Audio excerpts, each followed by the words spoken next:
Hi friends, स्वागत है आपका अपने यूट्यूब चैनल द वैदिक आईक्यू में। और आज हम लोग पढ़ने वाले हैं एनआईओएस का साइंस से चैप्टर नंबर 2। ठीक है, मैटर इन आवर सराउंडिंग्स। बहुत ही आसान चैप्टर है और इसको हम 2 पार्ट में करेंगे। थोड़ा लेंथी है ना। मैं नहीं चाहता कि किसी को कोई डिफिकल्टी हो समझने में और कोई बोरिंग फील करके बीच में छोड़ दे, है ना। आप आए हो तो मन लगा के ही देखो, 10 मिनट ही देख लो, पूरा मन लगा के देखो, है ना।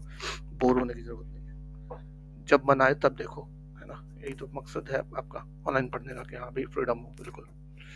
तो आइए स्टार्ट करते हैं अपना चैप्टर। लास्ट चैप्टर में आपने पढ़ा था मेजरमेंट के बारे में डिटेल में, है ना। और इस चैप्टर में हम जो भी डिस्कस करेंगे उसमें कहीं ना कहीं मेजरमेंट का बहुत ज़्यादा यूज होने वाला है। फॉर एग्जाम्पल, आप मैटर के बारे में हम इसमें डिस्कशन करने वाला है। मैटर है क्या? आप कुछ भी खाते हो, पीते हो, है ना, ये सब क्या है? मैटर है। हम खुद भी एक मैटर है। जो भी चीज दिख रही है ना आपको, सब मैटर है। ठीक है। मतलब क्या है? अगर मैटर को आपसे पूछे कि डिफाइन कैसे करोगे, anything which occupies space and has mass is matter. कोई भी चीज जो कि जगह ले रही हो, चाहे मतलब मैं कहता हूँ से भी छोटी जगह हो, है ना, माइक्रो में भी हो अगर, ठीक है, जो माइक्रोस्कोप से भी देखते हैं, तो वो भी मैटर है। ठीक है। और उसका मास होना चाहिए। एक तो वो जगह ले रही हो और एक मास होना चाहिए। ठीक है। चाहे नमक का एक दाना है ना, वो भी क्या है? आपका मैटर है। क्यों? वो स्पेस भी ले रहा है, उसका थोड़ा सा मास भी होगा, चाहे कितना ही कम क्यों ना हो। तो आप समझ सकते हो फिर अब मैटर क्या है। ठीक। कोई भी ऐसी चीज जो जो स्पेस ऑक्युपाई करती हो, मास हो, उसको मैटर कहेंगे। ठीक है। तो वर्ल्ड में सब कुछ ही मास है।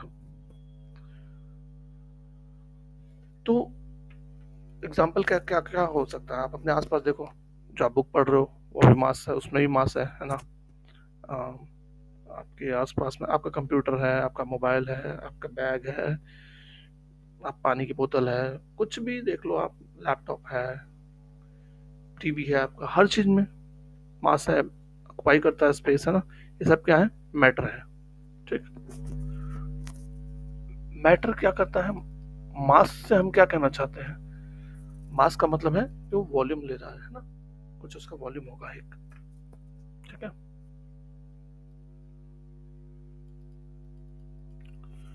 चलो, और इसमें सब्सटेंस के बारे में ही बोलता है। सब्सटेंस क्या है? A substance is a pure kind of matter having only one kind of constituent. अभी हम इसके बारे में थोड़ा आगे पढ़ लेंगे बेटर डिटेल से। Particular nature of a matter. अब देखो, सब्सटेंस को 2 स्कूल ऑफ थॉट्स थे। ठीक है। एक पुराने स्कूल ऑफ के लोग थे। स्कूल ऑफ थॉट मतलब क्या होता है? पुराने एक सोच जैसे जो लोग होते हैं उनको स्कूल ऑफ थॉट बोलते हैं, जो एक जैसा सोचते हैं। ठीक है ना। अब जो ओल्ड स्कूल ऑफ थॉट थे, जैसे ग्रीक के फिलोसफर्स प्लेटो, अरिस्टोटल, वो कहते थे कि देखो, जो मैटर होता है ना, उसको आप तोड़ते रहो, तोड़ते रहो, तोड़ते रहो, और वो सिमिलर स्मॉल पीसेस में टूटता रहेगा। ठीक है। और इसको आप कितनी ही छोटे टुकड़े में तोड़ सकते हो और हर बार आपको मैटर मिलेगा। तो उनका कहना था कि matter is continuous and piece of any size can be broken और सब डिवाइडेड इनटू स्मॉलर पीस। उनका ये कहना था कि हाँ भाई, आप तोड़ते ही चले जाओ, तोड़ते ही चले जाओ, मैटर टूटता ही चला जाएगा, चाहे कितना ही कम, कितना ही छोटा क्यों ना हो जाए, फिर भी वो टूटता चला जाएगा। ये इनका कहना था। फिर है सेकंड स्कूल ऑफ थॉट वाले, मॉडर्न मॉडर्न लोग आ गए थोड़ा, है ना। इन्होंने कहा कि नहीं नहीं, ऐसा नहीं है भाई। डिवीजन जो है मैटर का एक लिमिटेड तक ही किया जा सकता है, एक लिमिट तक ही किया जा सकता है, उसके ऊपर नहीं किया जा सकता। लिमिटेड टाइम से किया जा सकता है, उसके ऊपर डिवीजन नहीं किया जा सकता है। ठीक है।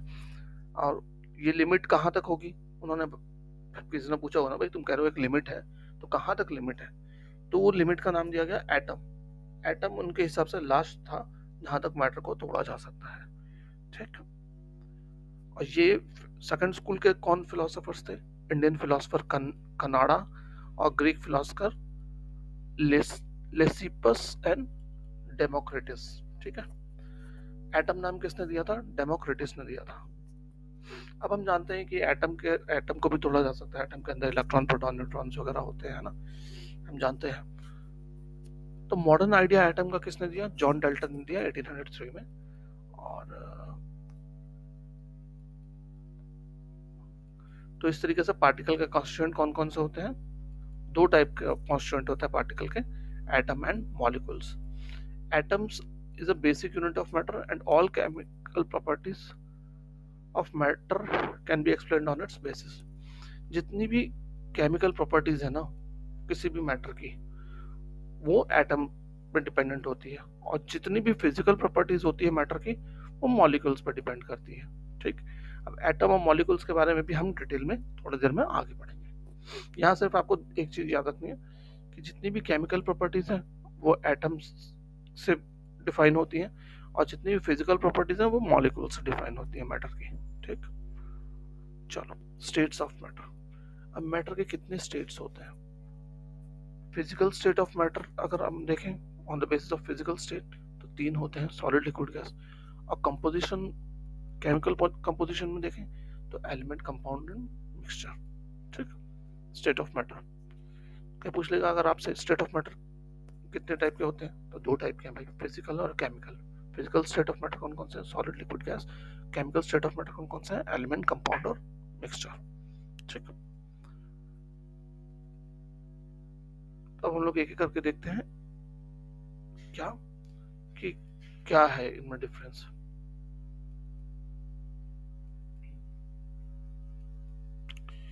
अब देखो, हमने देखा फिजिकल स्टेट ऑफ मैटर कौन कौन से हैं? Solid, liquid, gas. हम जानते हैं ये तीनों ना एग्जिस्ट करते हैं बड़े आराम से, हमें हर जगह दिख जाते हैं, solid, liquid, gas. For example आप देख लो कैसे, एक पानी ऐसी चीज है जो तीनों स्टेट में रहता है। कैसे रहता है पानी? पानी लिक्विड फॉर्म में तो है ही है ना। गैस फॉर्म में कब होता है? जब उसको वेपर बनता है। कभी पानी को गर्म करो तो आप देखते हो वेपर बन जाता है वो, तो गैसेस फॉर्म में भी रह सकता है पानी। और सॉलिड फॉर्म में तो आइस तो है ही है ना। आपने देखा ना फ्रीजर में आइस होती है। तो तीनों फॉर्म में कौन रह सकता है? वाटर रहता है। ऐसे और भी कई सारे और भी हैं एग्जांपल्स, बट सबसे आसान वाटर है। ठीक। अब देखो, जो एक प्रॉपर्टी होती है, जो प्रॉपर्टीज है मैटर की, वो किस पर डिपेंड करती है? उनके अंदर जो फोर्सेस होते हैं, इंटरमॉलिकुलर फोर्सेस होते हैं। ठीक है।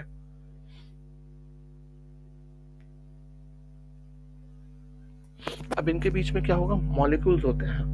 मॉलिक्यूल्स के बीच में जो फोर्स लगता है ना, उसको हम क्या कहते हैं? Intermolecular forces. और इंटरमॉलिकुलर फोर्स जब बढ़ेगा तो उसका स्टेट ऑफ मैटर चेंज करेगा। ठीक है। फॉर एग्जाम्पल, जैसे मान लो आप किसी चीज को गर्म करते हो, है ना। पानी को मान लो गर्म कर रहे हो आप, तो जब आप पानी को गर्म करते हो ना, तो क्या होता है? उसकी थर्मल एनर्जी आप दे रहे हो, तो एनर्जी बढ़ जाती है उसके मॉलिक्यूल्स के बीच में। तो मॉलिक्यूल्स की जब वो एनर्जी बढ़ती है तो वो क्या करता है? एक स्टेट से दूसरे स्टेट में चेंज करता है। तो वाटर क्या बन जाता है? वेपर बन जाता है ना। देखा है ना। इसी तरीके से अगर आप सॉलिड ले लो, आइस ले लो, उसको गर्म करना चालू करो, तो उसमें क्या होगा? जो सॉलिड के अंदर इंटरमॉलिकुलर फोर्स बढ़ेगा, और वो एक स्टेट से दूसरे स्टेट में चेंज हो जाएगा। तो सॉलिड किस में चेंज हो जाएगा? लिक्विड में चेंज हो जाएगा, है ना। तो इंटरमॉलिकुलर फोर्स और थर्मल एनर्जी का डायरेक्ट रिलेशन है, मतलब इंटरमॉलिकुलर फोर्स और टेम्परेचर का आप कह सकते हो डायरेक्ट रिलेशन है। ठीक है। अब हम एक एक करके इनकी प्रॉपर्टीज पढ़ते हैं स्टेट ऑफ मैटर्स की। सॉलिड की क्या क्या प्रॉपर्टी है? सॉलिड तो इन्यूमरेबल है, हमारे आसपास में सब कुछ ही सॉलिड है। आप देखो आपकी क्या क्या सॉलिड है।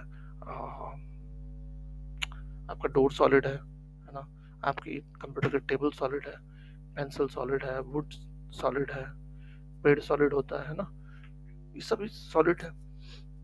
तो सॉलिड का कैरेक्टरिस्टिक क्या है? उसका एक डेफिनेट साइज होगा, शेप होगा, है ना। और शेप उसकी चेंज नहीं होती है जल्दी, अपने आप तो नहीं होगी। डेफिनेट साइज होगा और उसकी शेप चेंज नहीं होगी अपने आप से, है ना। उसको शेप को चेंज करने के लिए आपको एक्सटर्नल फोर्स लगाना पड़ेगा, है कि नहीं। तभी जाकर के वो चेंज हो सकती है, नहीं तो चेंज नहीं होती है अपने आप से। सॉलिड में जो कॉन्स्टिट्यूएंट पार्टिकल्स होते हैं ना, वो बहुत पास पास होते हैं। जो जिन चीजों से सॉलिड बना हुआ है वो क्या होता है? बहुत पास पास होते हैं उसके पार्टिकल। इस वजह से उनका इंटर मॉलिकुलर फोर्स जो है वो काफी ज्यादा स्ट्रांग होता है। ठीक। और उनको अपनी फिक्स पोजीशन में बनाए रखता है। तो इसीलिए सॉलिड रिजिड भी होते हैं और हार्ड भी होते हैं। अब सॉलिड को आप कंप्रेस करने चाहो तो आपको बहुत ज्यादा फोर्स लगाना पड़ेगा, देखते हो वो जल्दी नहीं कंप्रेस होगा। कुछ भी आप देख लो, पेन को ही दबा के देख लो आप अपना, वो दबेगा ही नहीं, है ना। तो बहुत ज्यादा जब फोर्स हो जाएगा तब जाके वो दबेगा। बट अगर दबने भी जाएगा तो ज्यादा नहीं दबेगा, क्यों? क्योंकि मॉलिक्यूल्स और जब पास जाएंगे, पहले ही वो पास है, जब वो और पास जाते हैं तो उनमें रिपल्शन फोर्स आ जाता है, तो वो दूर हो जाते हैं। लेकिन वही अगर आप उसमें थर्मल एनर्जी देते हो, गर्म करना चालू करते हो, तो वो कन्वर्ट कर जाता है लिक्विड में, है ना। तो जिस टेम्परेचर पर वो लिक्विड में कन्वर्ट करता है उसको हम क्या कहते हैं, melting point of the solid. ठीक। फिर आता है आपका लिक्विड। लिक्विड तो आपके पास दुनिया भर के एग्जांपल है, आपका पानी लिक्विड है ना। और क्या होता है, घर में देखा जो खाने का तेल है, कैरोसिन ऑयल है, बहुत सारी चीजें लिक्विड होती है। सर में लगाने वाला तेल आपका लिक्विड है ना। लिक्विड के दुनिया भर के एग्जांपल है। कोल्ड ड्रिंक जो आप पीते हो वो भी लिक्विड है। और क्या है लिक्विड आपका, दवाइयाँ देखते हो जो सिरप वगैरह पीते हो, बीमार होते हो, तो वो सब लिक्विड ही है ना। तो लिक्विड का क्या कैरेक्टरिस्टिक है, उसका एक डेफिनेट वॉल्यूम होता है ना, उसकी अपनी कोई शेप नहीं होती है, वो जिस कंटेनर में डाल दो वही कंटेनर का शेप ले लेता है ना। और लिक्विड फ्लो कर सकता है बड़े आराम से। लिक्विड की जो प्रॉपर्टी होती है वो सॉलिड और गैसेस के बीच की होती है। इनके बीच जो इंटरमोलिकुलर फोर्स होता है वो क्या होता है, सॉलिड से तो वीक होता है लेकिन गैसेस से स्ट्रांग होता है। और लिक्विड पार्टिकल्स कोई फिक्स पोजीशन नहीं रखते, है ना। उनमें फ्रीडम होती है, मूव कर सकते हैं लिक्विड पार्टिकल्स, जैसे कि गैसेस में भी होता है। बट इनमें जो इंटरमोलिकुलर फोर्स होता है वो गैसेस से ज्यादा होता है। ठीक है। और जब आप इसको थर्मल एनर्जी दोगे तो ये भी फिर ब्रेक कर जाता है एक सर्टेन पॉइंट पे जाकर के, है ना। और ब्रेक करके वो उसको किसमें चेंज हो जाता है, गैस में चेंज हो जाता है। और उस टेम्परेचर को क्या बोलोगे आप यहाँ पे, बॉइलिंग पॉइंट बोलोगे, है ना। उसका मेल्टिंग पॉइंट है तो इसका बॉइलिंग पॉइंट तो कहलाएगा वो। ठीक है। गैस, गैस क्या है, गैस हम हमारे तरफ हमारे चारों तरफ गैस ही गैस है, लेकिन हम देख नहीं सकते उसको, बट फील कर सकते हैं। कैसे, जब आप पंखा चलाते हो तो देखते हो एयर मूव करना चालू करती है, तभी आपको ठंड लगती है ना। तो गैसेस क्या है, होमोजेनियस मिक्सचर है, वो मिक्सचर ऑफ गैसेस है जो हमारे आसपास की गैस है। उसमें बहुत सारी गैस होती है, जैसे कि उसमें ऑक्सीजन, नाइट्रोजन, कार्बन डाइऑक्साइड और भी बहुत सारी स्मॉल गैसेस होती है। ठीक है। और गैस किसी भी कंटेनर का इंटायर कंटेनर को साइज को कवर कर लेता है। ठीक है। मॉलिक्यूल्स इसमें बिल्कुल फ्रीली मूव करते हैं, इंटरमॉलिक्यूलर फोर्स बहुत वीक होता है इसमें। ठीक। और जो मॉलिक्यूल्स होते हैं एक दूसरे से काफी दूर दूर होते हैं। ठीक। और हालांकि अगर प्रेशर लगाया जाए तो ये पास भी आ जाते हैं। ठीक है। और गैस, गैस को जो है आप, we can compress gas only up to a certain limit. आप गैस को कंप्रेस तो कर सकते हो लेकिन एक सर्टेन लिमिट तक ही कंप्रेस कर सकते हो, उससे ज्यादा कंप्रेस नहीं कर सकते हो। जब टेम्परेचर इंक्रीज करते हैं तो वॉल्यूम गैस का इंक्रीज करता है। ठीक है। अब देखो और क्या क्या गैसेस का एग्जांपल है, आप देखते हो सीएनजी होती है, कंप्रेस्ड नेचुरल गैस, कंप्रेस की हुई है ना, कितना यूजफुल है हमारे एज अ गाड़ी में भरते हैं हम, चलाते हैं उसको, है ना। ऐसे ही आपका एलपीजी होती है, लिक्विफाइड पेट्रोलियम गैस, खाना बनता है हमारे घर में, है ना। तो गैस बहुत काम की होती है। ऑक्सीजन सिलेंडर्स होते हैं हॉस्पिटल्स में, और भी बहुत सारे होते हैं, नाइट्रोजन सिलेंडर्स वगैरह भी होते हैं, बहुत काम की होती है गैस।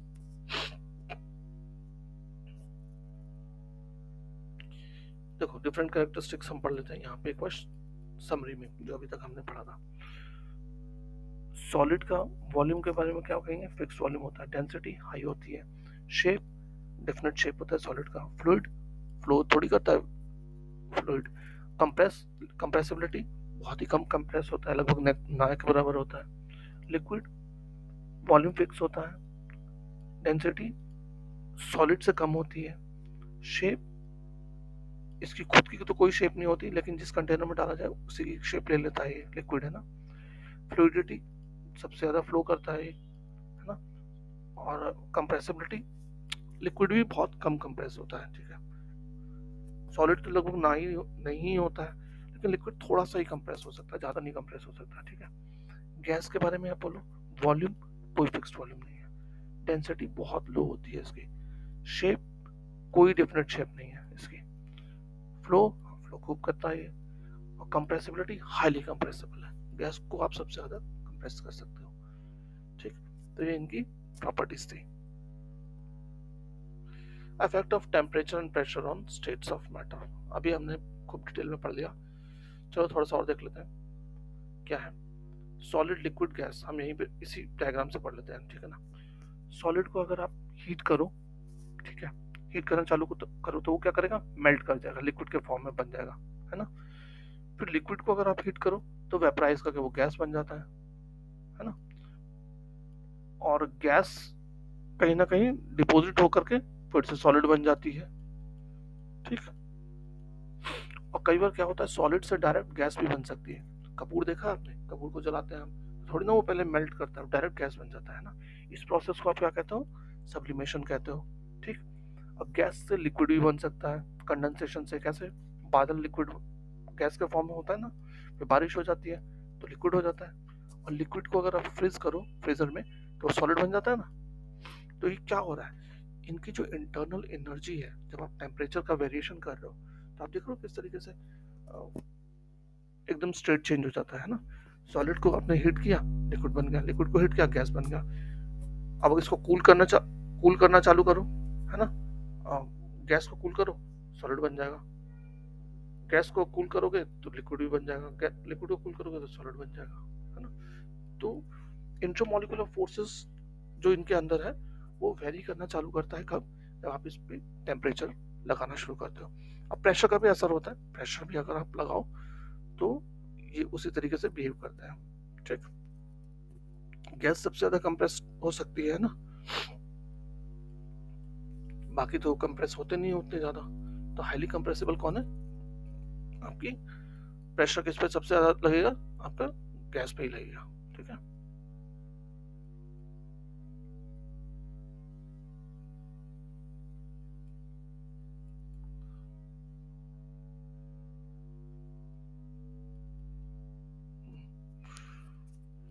और कुछ नहीं है इनमें दिया हुआ आपका, ठीक है, मैं आपका टाइम खराब नहीं करना चाहता। ये देखो यहाँ पे दिखा रखा है कि अगर प्रेशर लगाते हो आप गैस पे तो देखो हाईली कंप्रेसिबल हो जाती है, लेकिन लिक्विड पे आप प्रेशर लगाओ तो मतलब कोई चेंज नहीं आता, नेग्लिजिबल चेंज है एकदम, है ना, कोई चेंज नहीं।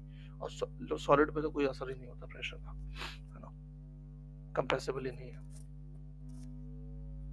अब हम पढ़ने वाले हैं अपना अगला topic, element, compound and mixture, ठीक है।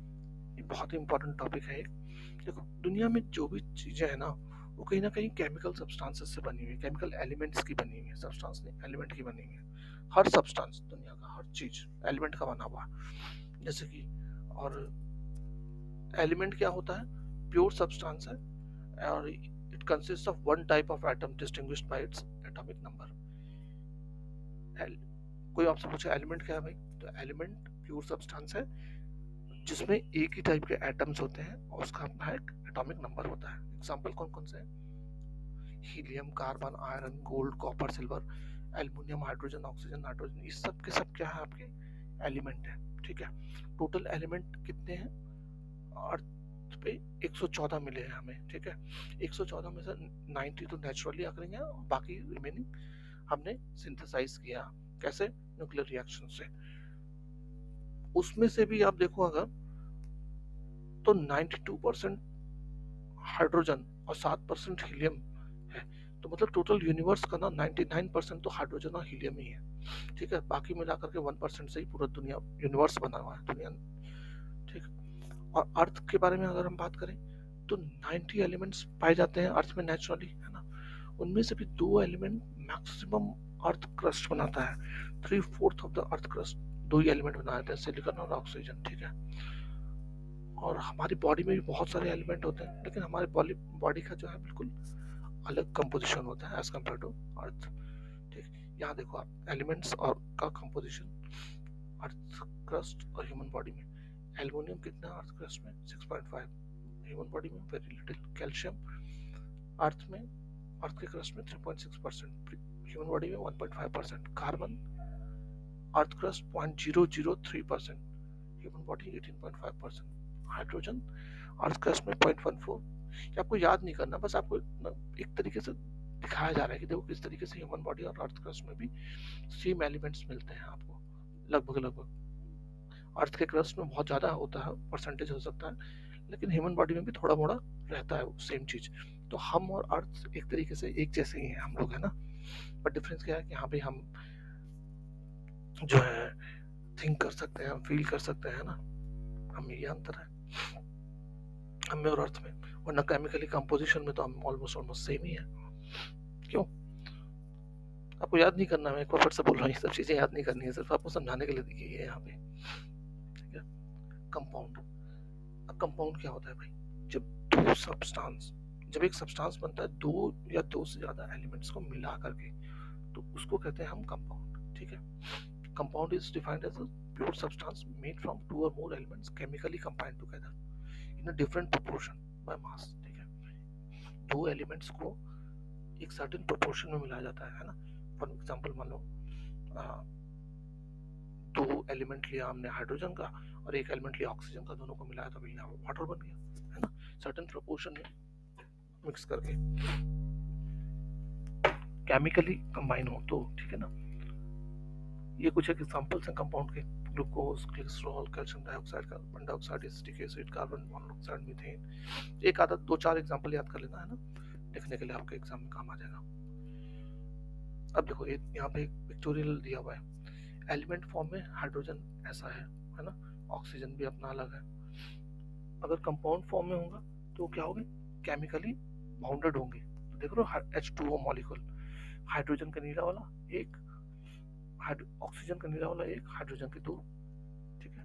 हाइड्रोजन पेरोक्साइड H2O2, दो हाइड्रोजन के और दो ऑक्सीजन के मिले हुए हैं सर्टेन प्रोपोर्शन में, है ना। अब मिक्सचर को अभी हम पढ़ेंगे, मिक्सचर जहाँ पे वो इंडिविजुअली रहते हैं, ठीक है, मिक्स नहीं हो पाते हैं, तो उनको कहा जाता है मिक्सचर। मिक्सचर का एग्जांपल सबसे आसान है, आप देखते हो ना अपने घर में आप लाते हो हल्दीराम का मिक्सचर वगैरह लेके आते हो ना, उसमें देखते हो अलग अलग कंपोनेंट सारे होते हैं, दिख जाते हैं हमें, तो वो आपका मिक्सचर, इसीलिए उसका नाम भी मिक्सचर है, ठीक। तो हमारे सब एवरीडे लाइफ में जो है ना, हम कोई भी प्योर सब्सटेंस यूज नहीं करते, हम जो यूज करते हैं वो मेनली मिक्सचर ही होता है, ठीक है।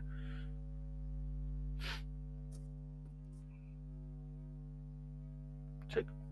अब मिक्सचर कितने टाइप के होते हैं भाई? दो टाइप के मिक्सचर होते हैं, homogeneous and heterogeneous mixture. Homogeneous mixture कौन सा होता है? कभी आप देखो आपको कभी लूज मोशन वगैरह हो गया हो तो ORS भी है, तो ORS क्या है? थोड़ा सा नमक, थोड़ा सा चीनी और पानी मिला के पी लो, वो ORS है। वो कंपनी बना के देती है, आप घर भी बना सकते हो अपना ORS, है ना। थोड़ा सा नमक लिया, थोड़ा सा पानी लिया, थोड़ा सा नमक थोड़ा सा चीनी लेके पानी मिला लिया, वो ORS बन गया, ठीक। अब होमोजेनियस सॉल्यूशन कैसा होता है? फॉर एग्जांपल मान लो आप नींबू मिलाते हो, नींबू पानी बनाया होगा ना आपने थोड़ा सा नींबू ग्लास में मिलाया, थोड़ी सी चीनी मिलाई और मिक्स करते हो उसको। अब आप उसको दो ग्लास में अलग अलग ले लो, आधा आधा कर लो और दोनों को पी कर देखो, आपको दोनों का टेस्ट सेम ही लगेगा ना, अलग अलग टेस्ट तो नहीं आएगा ना, क्योंकि वो क्यों है, क्या है, सेम कंपोजिशन है उसका थ्रू आउट द मिक्सचर, है ना। सेम कंपोजिशन अगर हो थ्रू आउट द मिक्सचर तो उसको कहेंगे हम होमोजेनियस मिक्सचर है। और अगर टेस्ट अलग अलग आ रहा है तो भाई फिर वो सेम मिक्सचर नहीं, होमोजेनियस मिक्सचर नहीं हो पाएगा। आगे समझ में होमोजेनियस मिक्सचर क्या होगा, ठीक। एकदम सिंपल सा एग्जांपल से मैंने आपको बता दिया। अब होमोजेनियस मिक्सचर के डिफरेंट टाइप्स होते हैं, कौन कौन सा? सॉलिड को अगर लिक्विड में मिला दिया जाए, ये भी तो एक मिक्सचर हो सकता है ना, सॉलिड और लिक्विड का। तो ये कौन सा है? सॉलिड। अभी हमने किया ना, शुगर को मिला दिया पानी में या फिर नमक को मिला दिया पानी में, है ना, सॉलिड लिक्विड का हो गया। लिक्विड को लिक्विड में मिला दिया, बहुत सारे ऐसे होते हैं जो दोनों को मिला दे तो ट्रांसपेरेंट लिक्विड ही रहता है। फॉर एग्जांपल इथाइल अल्कोहल को अगर वाटर में मिला दो तो सेम ही रहेगा, कुछ अंतर नहीं आएगा, ठीक। पता ही नहीं चलेगा आपको दोनों का। गैस और लिक्विड का सॉल्यूशन मिक्सचर हो सकता है, गैस और लिक्विड का मिक्सचर कौन सा है? जो आप कोल्ड ड्रिंक पीते हो ना बड़े मजे से, तो उसमें क्या होता है, आप देखते हो कोको कोला को हिला दो तो गैस सी नहीं बन जाती है, तो वो लिक्विड में गैस डाली हुई होती है, तो गैस और लिक्विड का हो गया। गैस और गैस का कौन सा होता है मिक्सचर? गैस और गैस का मिक्सचर आपका एयर है सबसे बेस्ट। कितनी सारी गैसेस मिल करके एयर में है। सॉलिड का सॉलिड में कौन सा होता है? एलॉयज होते हैं, जैसे ब्रास, ब्रॉन्ज वगैरह, ठीक है। दो दो या तीन एलिमेंट को मिला करके एक मिल बनाया जाता है नया एलिमेंट, उसको बोलते हैं एलॉय, ठीक है। हेट्रोजेनियस मिक्सचर, सिंपल सा एग्जांपल, जो मिक्स नहीं हो पाए आपस में, है ना, और अलग से दिखे, उसको कहेंगे हम हेट्रोजेनियस मिक्सचर। फॉर एग्जांपल, आप थोड़ी सी मिट्टी लेके पानी में डाल दो तो अलग दिखाई देगी ना, मिक्स ही नहीं होगी, ठीक है। तो ऐसे हेट्रोजेनियस मिक्सचर्स के एग्जांपल कौन कौन से हो सकते हैं? सस्पेंशन, सबसे पहला कौन सा type of heterogeneous mixture? Suspension, solid plus liquid. ये इंपॉर्टेंट है, बहुत इंपॉर्टेंट है ना। हेट्रोजेनियस मिक्सचर का जो टाइप्स हैं ये बड़े इंपॉर्टेंट है, आपको एग्जांपल आपको लिखने के लिए भी आ सकता है। सस्पेंशन क्या होता है? सॉलिड और लिक्विड का। कोई भी चीज लिक्विड में सस्पेंडेड होगी उसको सॉलिड सस्पेंशन कहेंगे, सॉलिड जो लिक्विड में सस्पेंडेड होगा उसको सस्पेंशन कहेंगे ना। फॉर एग्जांपल, हमने जो अभी किया था, मिट्टी को डाल दो पानी में तो सस्पेंडेड रहेगा, सस्पेंशन। जल, जल क्या होता है? जब लिक्विड सॉलिड में ट्रैप्ड रहता है। जैसे जली बार आपने खाई है ना टॉफी, तो देख तो बाहर से तो लिक्विड सी सॉलिड सी रहती है, लेकिन उसके अंदर में लिक्विड भरा हुआ होता है ना, तो वो जल है। इमल्शन, इमल्शन तब होता है जब mixture of टिनी droplets of one liquid suspended in another. For example, आप तेल को पानी में डाल के देखो, है ना, तो वो आपका क्या देगा? इमल्शन देगा। तेल की ड्रॉप्स पानी में सस्पेंडेड हो जाएंगी। Aerosol, aerosol small particles of liquid और particles of solid dispersed in a gas. या तो गैस में होता है, गैस में या तो सॉलिड होगा या तो गैस में लिक्विड होगा, तो एरोसोल बनता है, ठीक है। गैस में लिक्विड का एग्जांपल क्या है? क्लाउड, है ना। और गैस में सॉलिड का एग्जांपल क्या है? स्मोक। एक तो सर्दियों में स्मोक हो जाता है, कितना ज्यादा सांस लेने में दिक्कत होती है, तो गैस में छोटे छोटे सॉलिड पार्टिकल्स हो गए ना, तो स्मोक हो गया, तो वो भी एक एरोसोल है। और क्लाउड्स तो है ही है गैस में लिक्विड, ठीक है। फोम, फोम भी दो टाइप के होते हैं। लिक्विड में गैस हो तो एक टाइप का फोम, सॉलिड में गैस हो तो एक टाइप का फोम, ठीक है। लिक्विड में गैस का एग्जांपल क्या है? Shaving foam. आप देखते हो शेविंग का फोम, देखना कभी अपने पापा का या भाई ब्रदर का, आपने वो देखो, जैसे आप दबाओगे तो फोम सब बन के बाहर आता है ना, तो क्या है? लिक्विड है लेकिन उसमें गैस भरी हुई है, ठीक। और सॉलिड इन गैस, सॉलिड में गैस का एग्जांपल कौन सा होगा? थर्मोकोल। वो रहता है ना व्हाइट व्हाइट सा थर्मोकोल, कंप्यूटर कंप्यूटर आता है उसमें, आपने देखा होगा, है ना। या टीवी भी नया लेके आते हैं तो आता है थर्मोकोल, तो ठीक। तो होप आपको ये टॉपिक सारे समझ में आ गए हो, है ना। कुछ खास नहीं था, कहीं पे डाउट हो दो बार सुन लो, एकदम डाउट क्लियर हो जाएगा, ठीक है। एक बार किताब जरूर पढ़ लिया करो, मैं हाईली रिकमेंड करता हूँ। अगर एग्जाम टाइम पे देख रहे हो, टाइम नहीं है तो कोई बात ही नहीं है, फिर तो आप आराम से दो बार वीडियो देख लो, ये वाला आराम से लिख के आओगे, बड़े अच्छे से नंबर लेके आओगे। बट अगर टाइम है तो किताब पढ़ लो यार, ठीक है। तो यहीं पे रोकता हूँ मैं इसको, वरना चैप्टर काफी लंबा है, दो पार्ट में करेंगे, मैंने पहले भी बता दिया था। चैनल पे पहली बार आए हो तो प्लीज लाइक और सब्सक्राइब कर लो, और वीडियो पसंद आए तो अपने फ्रेंड से भी शेयर कर लो, ठीक है। थैंक्स फॉर वॉचिंग, जय हिंद।